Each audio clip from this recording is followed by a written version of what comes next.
नवरात्र व्रत कैसे शुरू हुए? माँ दुर्गा के पावन नवरात्र व्रत पहली बार रखने वाले जातकों को व्रत रखने से पहले माँ दुर्गा के पावन 9 दिन की नवरात्र व्रत कथा अवश्य पता होनी चाहिए। माँ दुर्गा की कृपा आप सभी पर होगी। पौराणिक कथाओं के अनुसार एक बार बृहस्पति जी ने ब्रह्मा जी से नवरात्र का महत्व जानने की इच्छा जताई। बृहस्पति जी ने कहा, नवरात्र व्रत का क्या फल है, इसे किस प्रकार किया जाता है, सबसे पहले इस व्रत को किसने किया? बृहस्पति जी के प्रश्नों के जवाब देते हुए ब्रह्मा जी ने कहा, हे बृहस्पति, प्राणियों के हित की इच्छा से तुमने बहुत अच्छा प्रश्न किया है। जो इंसान मनोरथ पूर्ण करने वाली माँ दुर्गा का ध्यान करता है वह धन्य है। यह नवरात्र व्रत संपूर्ण कामनाओं को पूर्ण करने वाला है। इस व्रत को करने से पूर्ण प्राप्ति, धन, विद्या और सुख मिलता है। इस व्रत को करने से प्राणियों के रोग दूर हो जाते हैं, घर में समृद्धि की वृद्धि होती है, बांझ स्त्री को पुत्र की प्राप्ति होती है। माँ दुर्गा के व्रत करने से समस्त पापों से छुटकारा मिल जाता है। जो मनुष्य इस नवरात्र व्रत को नहीं करता वह अनेक दुखों को भोगता है। ब्रह्मा जी ने कहा, हे बृहस्पति, जिसने सबसे पहले इस महाव्रत को किया वह कथा मैं तुम्हें सुनाता हूँ। ब्रह्मा जी बोले, प्राचीन काल में मनोहर नगर में पीठक नामक एक अनाथ ब्राह्मण रहता था। वह माँ दुर्गा का भक्त था। ब्राह्मण के घर में संपूर्ण सद्गुणों से युक्त सुमति नाम की एक अत्यंत सुंदर कन्या पैदा हुई। वह कन्या अपने पिता के घर में अपनी सहेलियों के साथ खेलते हुए इस प्रकार बढ़ने लगी जैसे शुक्ल पक्ष में चंद्रमा की कला बढ़ती है। उस कन्या के पिता प्रतिदिन जब दुर्गा की पूजा करके यज्ञ किया करते, वह कन्या उस समय नियम से वहां उपस्थित रहती। एक दिन सुमति अपनी सहेलियों के साथ खेलने में इतनी व्यस्त हो गई कि वह भगवती के पूजन में उपस्थित होना भूल गई। उसके पिता को पुत्री की ऐसी लापरवाही देखकर क्रोध आ गया और वह पुत्री से कहने लगा, अरे दुष्ट पुत्री, आज तूने भगवती का पूजन नहीं किया, इस कारण मैं तेरा विवाह किसी कुष्ठ, कोढ़ी, रोगी या दरिद्र मनुष्य के साथ करूंगा। पिता की बात सुनकर सुमति को बड़ा दुख हुआ और पिता से कहने लगी, पिताजी, मैं आपकी कन्या हूँ तथा सब तरह आपके अधीन हूँ। जैसी आपकी इच्छा हो आप वैसा ही करो। चाहे राजा से, चाहे कुष्ठ से, चाहे कोढ़ी से, चरित्र से, जिसके साथ चाहो मेरा विवाह करना, पर होगा वही जो मेरे भाग्य में लिखा होगा। क्योंकि कर्म करना मनुष्य के अधीन है पर फल देना ईश्वर के अधीन है। कन्या के निर्भरता से कहे हुए वचन सुन उसे ब्राह्मण ने क्रोध को अपनी पत्नी का विवाह एक कोढ़ी के साथ कर दिया और अत्यंत क्रोधित हो पुत्री से कहने लगा, हे पुत्री, अब तुम अपने कर्म का फल भोगो।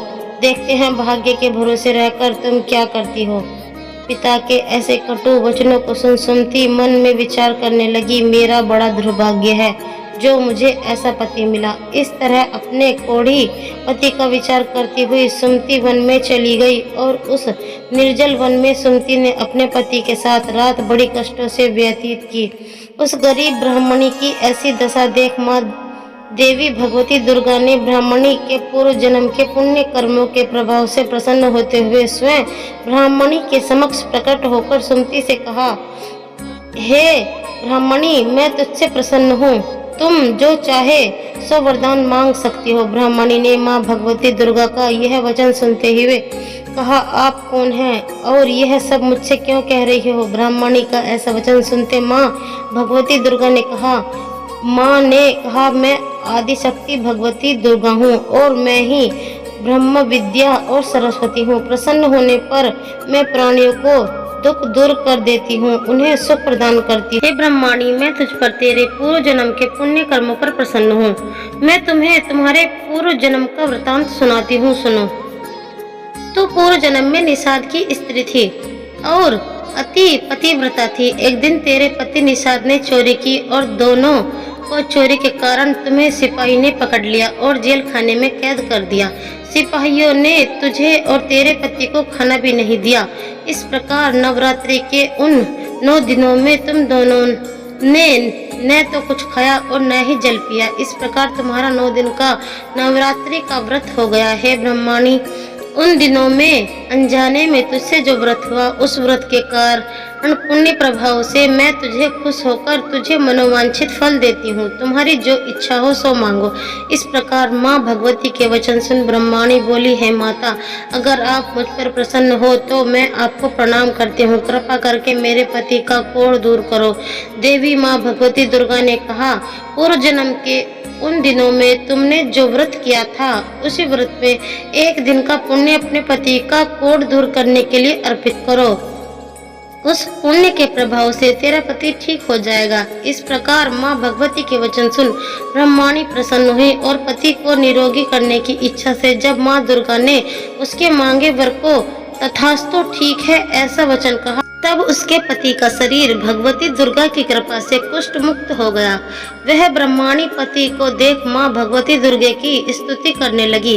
हे दुर्गे, आप दुर्गति को दूर करने वाली, तीनों लोगों के संताप हरने वाली, समस्त दुखों को दूर करने वाली, रोगी मनुष्य को निरोगी करने वाली, प्रसन्न होकर मनोवांछित वर देने वाली और दुष्टों का नाश करने वाली जगत माता हो। हे अम्बे, मुझ निरपराध अबला को मेरे पिता ने कुष्ठी कोढ़ी मनुष्य के साथ मेरा विवाह कर मुझे घर से निकाल दिया। मैं पिता से तिरस्कृत निर्जर वन में बसर कर रही हूँ। आपने इस विपदा से मेरा उद्धार किया है। हे देवी, मैं आपको प्रणाम करती हूँ, मेरी रक्षा करो। उस ब्राह्मणी की ऐसी स्थिति सुन देवी बहुत प्रसन्न हुई और ब्राह्मणी से कहा, हे ब्राह्मणी, तेरे शीघ्र ही उदालय नामक अति बुद्धिमान, धनवान, कीर्तिवान पुत्र उत्पन्न होगा। ऐसा वर देकर देवी ने ब्राह्मणी से कहा, और जो कुछ तुम्हारी इच्छा हो वह मांग लो। सुमित्रा ने कहा, हे भगवती दुर्गे, अगर आप मुझ पर प्रसन्न हैं तो कृपया मुझे नवरात्र व्रत की विधि का विस्तार से वर्णन करें।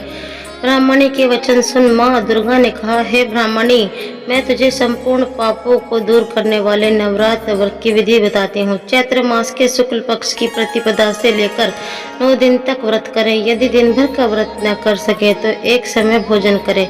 नवरात्रि के पहले ही दिन सुबह पवित्रता पूर्वक स्नान करके सूर्यदेव को जल अर्घ करके सबसे पहले माँ दुर्गा की चौकी स्थापित करें। महाकाली, महालक्ष्मी और महासरस्वती की मूर्तियाँ स्थापित कर उनकी विधि विधान से पूजा करें। शुभ मुहूर्त में घट स्थापित कर जौ के बीज डालकर 9 दिन तक जल से सिंचाई करें।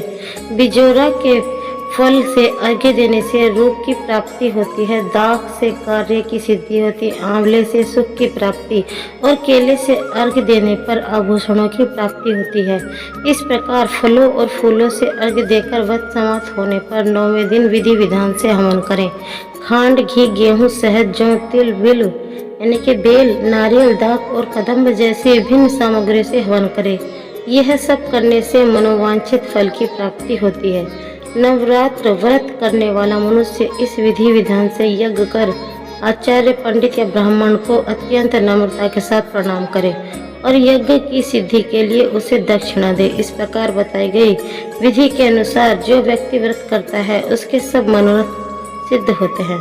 इन 9 दिनों में जो कुछ दान आदि दिया जाता है उसका करोड़ों गुना फल मिलता है। हे ब्राह्मणी, इस संपूर्ण कामनाओं को पूर्ण करने वाले उत्तम व्रत को तीर्थ, मंदिर अथवा घर में विधि विधान पूर्वक करे। ब्रह्मा जी बृहस्पति जी से बोले। इस प्रकार ब्राह्मणी को नवरात्रि व्रत विधि बताकर देवी दुर्गा अंतर्ध्यान हो गई।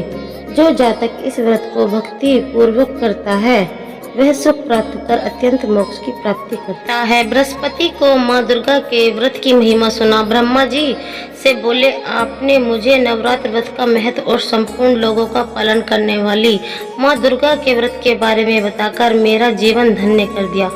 बोलो माँ भगवती दुर्गा की जय।